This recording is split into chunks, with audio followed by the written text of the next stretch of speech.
Bonjour à tous et bienvenue sur Nipul. Cette vidéo parle de comment attribuer un nom à une formule de calcul dans Excel.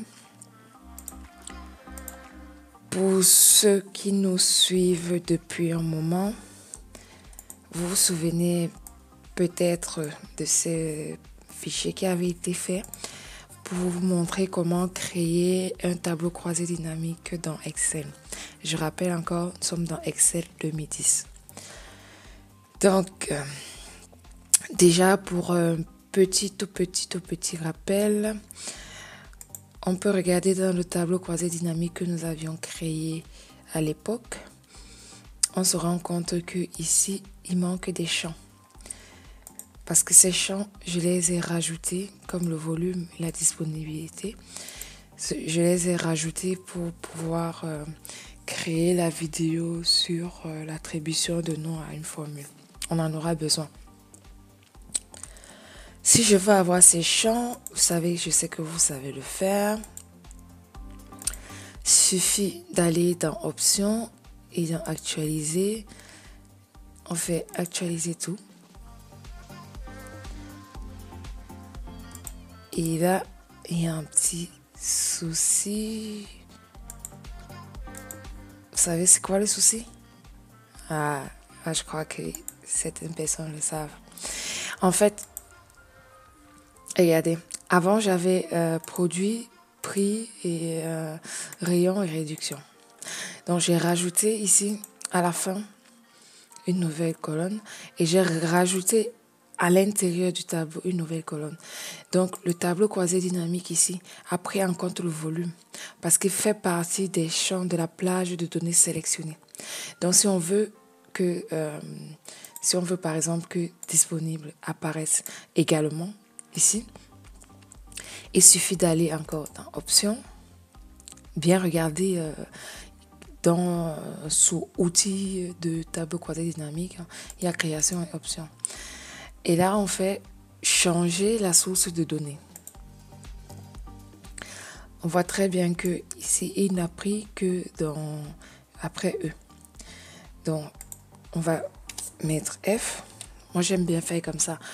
Donc, soit on fait comme ça, soit on reclique là et on resélectionne les plages. On fait entrer et là, on voit qu'il y a disponible qui est apparu.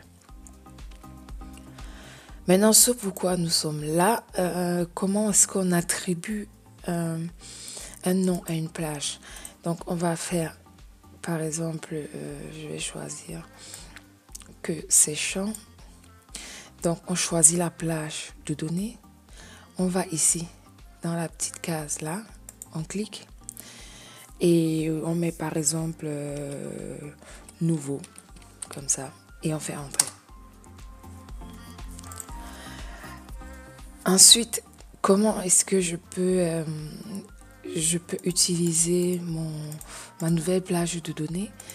C'est par exemple si je veux créer un tableau croisé dynamique juste avec les champs de cette plage. On va faire pareil ici.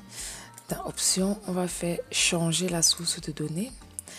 Et là, au lieu de choisir toute la plage, il suffit juste d'écrire ici nouveau. Donc nouveau, c'est la nouvelle plage qu'on a créée. Ensuite, on fait OK.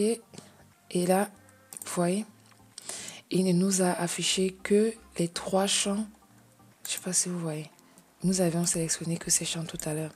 Donc là, il ne nous a affiché que ces 3 champs. On refait l'exercice ensemble. Vous avez compris? C'est facile. Donc en fait, on va resélectionner ici tout ça. Ou bien je rajoute juste le rayon. Et je renomme. Donc j'attribue un nom que je vais appeler par exemple maman. Je vais entrer. Et comment est-ce que je l'exploite ça? Dans Options, changer la source de données. Et au lieu de nouveau, je mets maman. Attention, il faut toujours que le nom que vous avez donné avant soit exactement celui que vous mettez à l'intérieur. Sinon, il ne fonctionnera pas. Ensuite, je fais OK. Et là, on voit qu'il y a le rayon qui a été rajouté. Voilà, c'est tout pour aujourd'hui. Restez connectés sur la chaîne Nipub pour plus de vidéos, pour plus d'astuces. Merci.